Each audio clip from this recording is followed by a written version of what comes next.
Selamat pagi warganet semua, ketemu dengan saya lagi Dr. Caroline Tirtajasa SPOGK.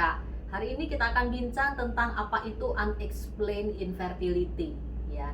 Jadi banyak pasien datang ke poliklinik infertilitas sudah membawa hasil pemeriksaan dasar seperti HSG, analisa sperma, dan profil hormon.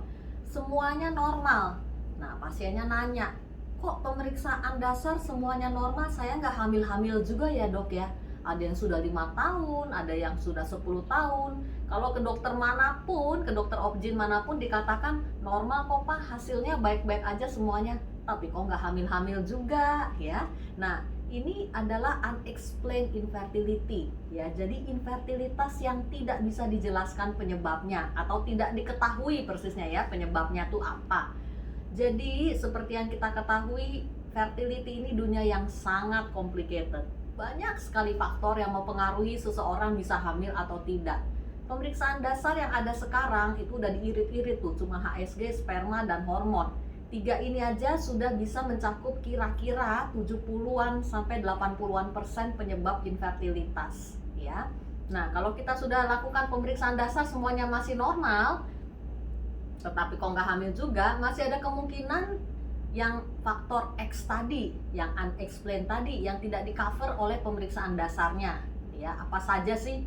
Ya ada yang namanya faktor tidak diketahui banyak ya, antara lain faktor autoimun, antibodi antisperma yang sampai sekarang juga belum ada terapinya. Berterapi antibodi antisperma itu seperti PLI yang ada sekarang itu masih uji coba sih sebetulnya ya, tidak sesuai dengan evidence base yang ada.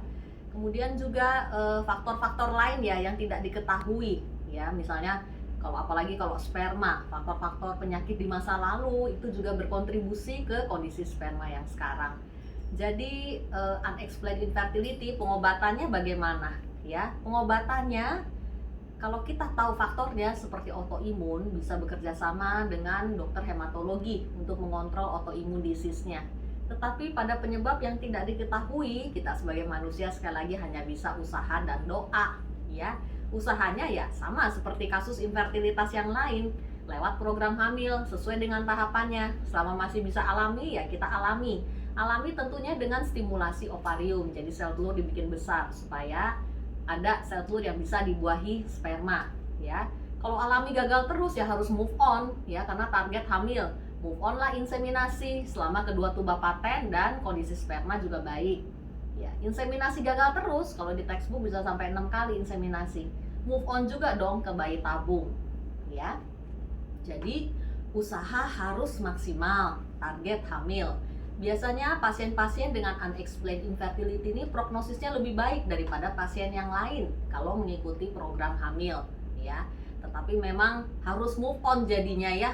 Kalau memang tidak hamil-hamil juga di satu program tertentu, misalnya inseminasi gagal terus ya, ya kita harus move on juga naik bayi tabung ya. Jadi usaha harus maksimal, doa harus maksimal, selebihnya ikut jalan yang dikasih Tuhan ya. Terima kasih.